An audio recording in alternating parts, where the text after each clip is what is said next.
Es decir, un lunes que seguro llegará al lunes con algunas desactualizaciones, pero que igual tenemos que hacer porque hay cosas de las que va a ser importante hablar, incluso si se desactualizan, sobre todo porque tienden a cambiar para peor, como obviamente la violencia que Israel en nombre de la venganza contra Hamás está desatando contra toda la gente en Palestina, ya no solamente contra Gaza, porque ya va más de un centenar de muertos en Cisjordania, que no es Gaza, es decir, que no tiene nada que ver con Hamás, en donde Hamás no ha ganado ninguna elección y desde donde no sale un solo proyectil dirigido contra nadie en Israel, que es solamente otra señal del abuso y el horror que el Estado israelí está perpetrando y que, entre otras, suscitó la renuncia del director de la oficina de Nueva York del Alto Comisionado de las Naciones Unidas, Craig Mohiber, que alega la inacción de los organismos internacionales que deberían estar haciendo más para frenar la matanza de civiles por parte del Estado israelí, el 40% de los cuales son niños y niñas,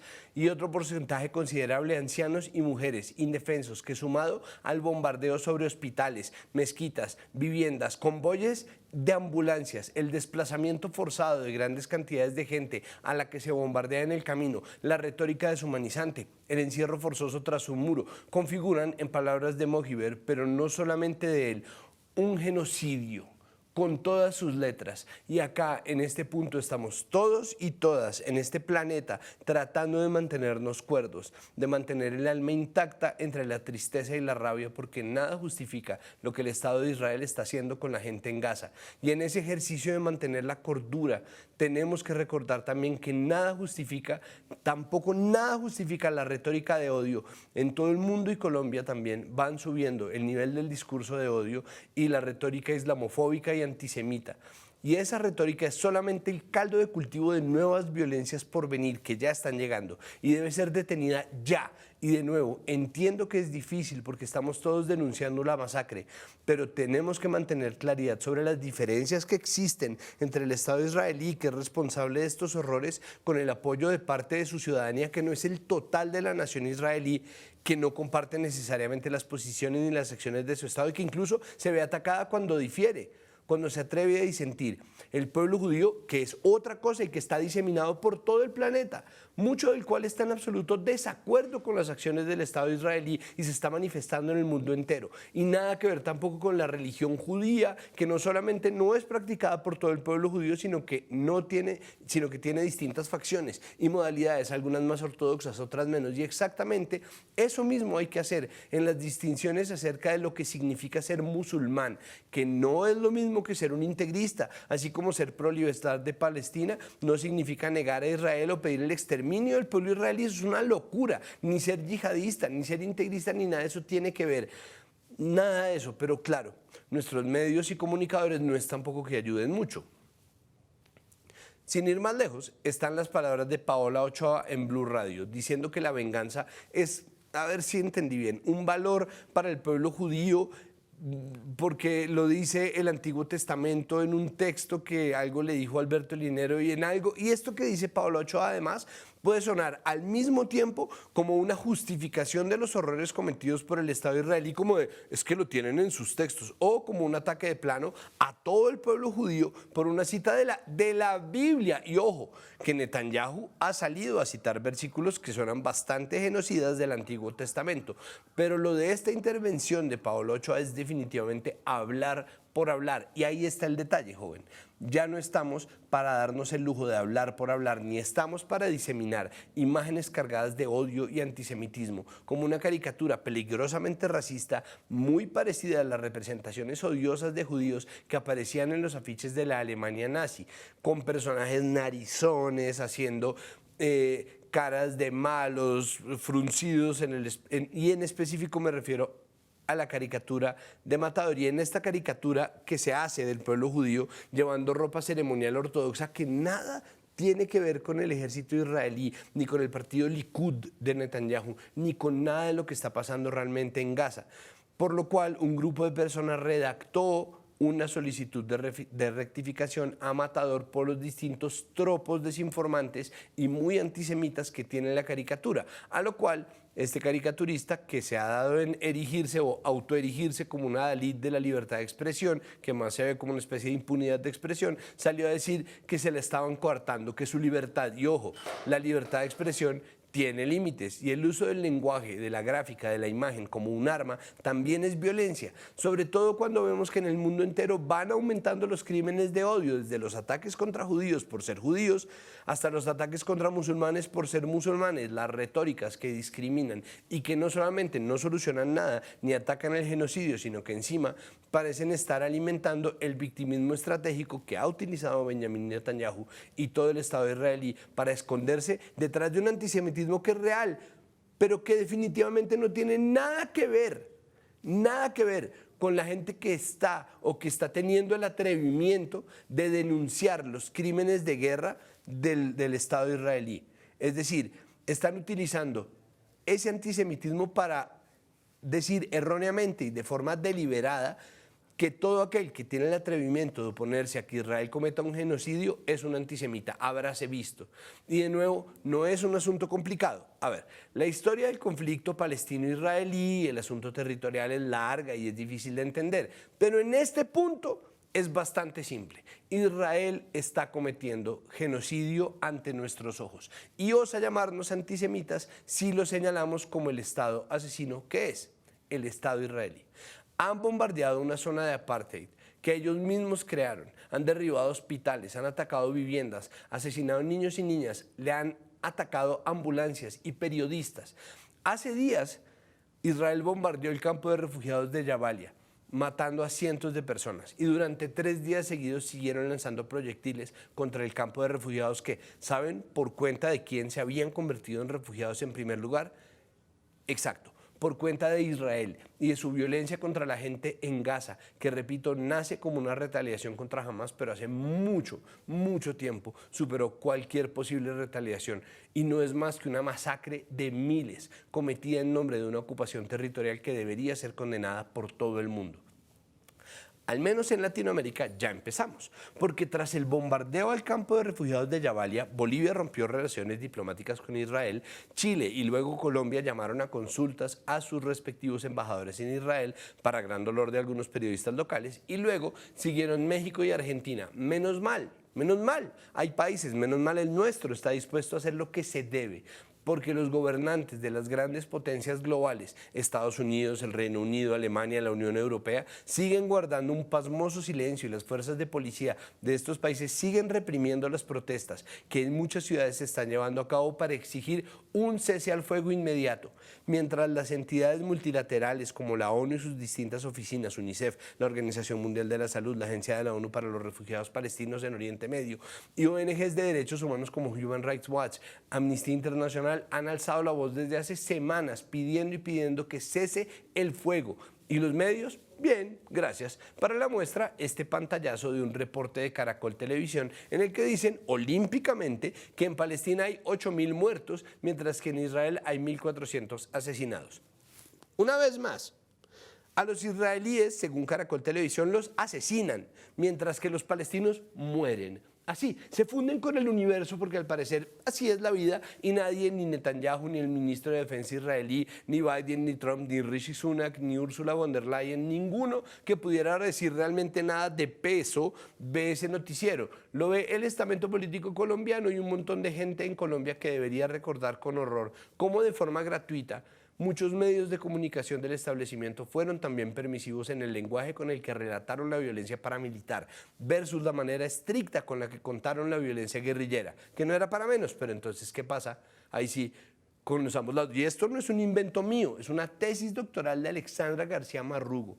¿Hay una mejor que otra? No, ¿Hay una violencia mejor que otra? No, pero definitivamente no hay un Estado asesino que produzca muertes naturales o accidentales. Y mucho menos hay víctimas mejores que otras, muertos mejores que otros. Este es un reportaje, pero esa es la manera en que nos han ocultado nuestra propia violencia. Y hablando de Colombia, hay otros temas, como el reporte fantasioso por parte del gobierno y de la izquierda tras las elecciones del domingo 29, el mapa presentado por Petro y las declaraciones triunfalistas de María José Pizarro y de David Racero hacen que nos preguntemos si es que no va a haber ningún tipo de autocrítica, que no pase por una pelea de tweets entre Gustavo Bolívar y Daniel Quintero, que francamente qué cansancio, pero a fin de cuentas para eso existe el onanismo mental de las autonarrativas. O si no, miren ustedes por el otro lado el video en el que la representante Katy Jubinado dice que el centro demostró su existencia ganando elecciones como si la victoria fuera prueba de algo, pero no solamente eso, diciendo que ganaron sin ideología, abriendo el espectro y abordando los problemas más que las ideas, tomando un poco de aquí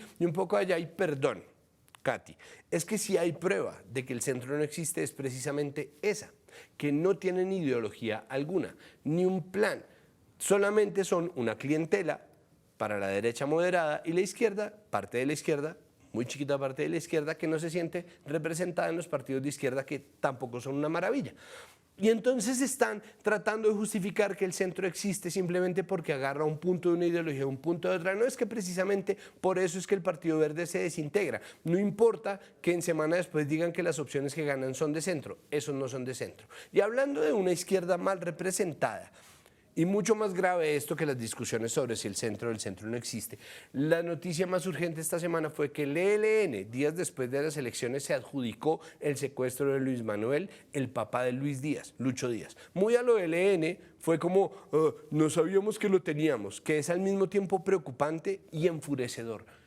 Pero no tanto como para hacer la que hizo el senador David Luna, que salió a cantar la muerte del proceso de paz y de la paz total, gracias a esta acción del ELN. Y ojo, yo nunca he sido un defensor del ELN. No me parece bien lo que hacen, no me parece bien cómo lo hacen. El secuestro es un crimen de lesa humanidad, pero yo soy partidario de la paz y sobre todo soy defensor acérrimo del concepto de proceso.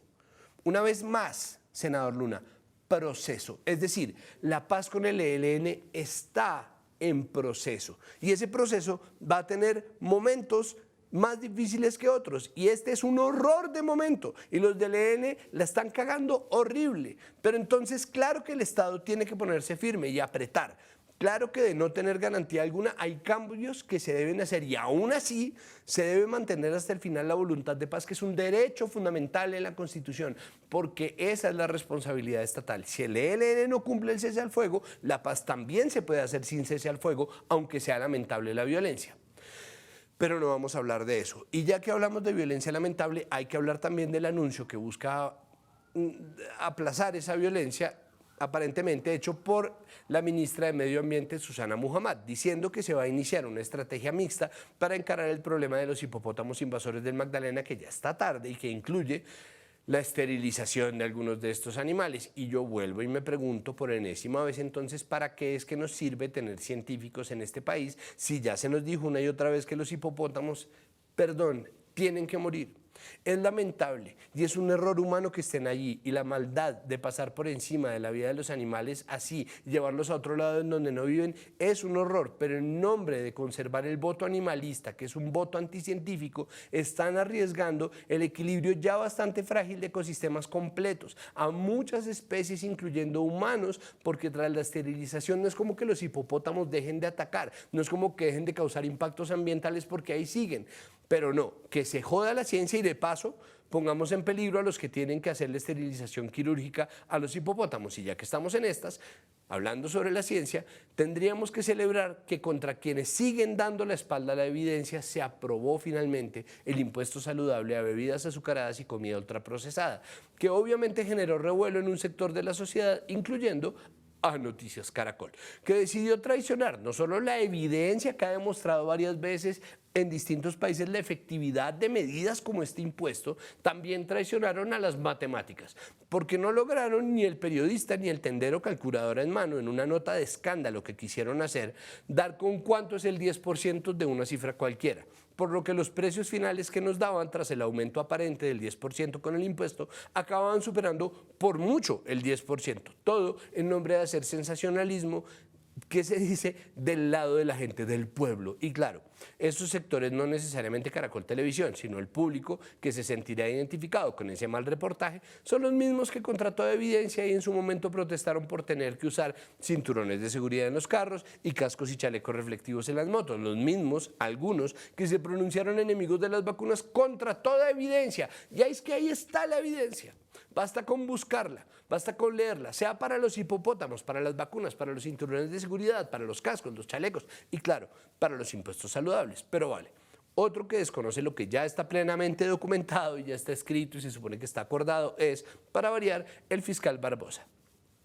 Siendo que el fiscal seccional 515 de Bogotá ordenó la entrada de la Fiscalía en los archivos de la revista Raya, medio digital de investigación que ha estado presentando reportajes que al parecer muestran irregularidades relacionadas con el accionar de la Fiscalía y que está poniendo incómodo a muchos otros personajes y entidades poderosos de este país. Y ojo, existe, en caso de que haya algo que no sea cierto, la posibilidad de solicitar rectificaciones. Y existen otras maneras de demostrar que se está libre de culpa, como presentando informes y comunicados de prensa. Pero esto que está haciendo la Fiscalía, otra vez, porque ya lo ha hecho con Cambio, con Noticias 1, que quiso hacerlo con la FLIP y con la Liga contra el Silencio, es un abuso de poder y un episodio más en que este personaje diminuto, este tiranuelo que es el fiscal Barbosa, busca usar su poder de forma desmedida contra la libertad de prensa. Espero que esta vez al estalinismo tuitero sí le sirva el trabajo de la FLIP, que ha sido la primera en responder a este claro acto de intimidación contra un medio. A la gente que trabaja en Revista Raya,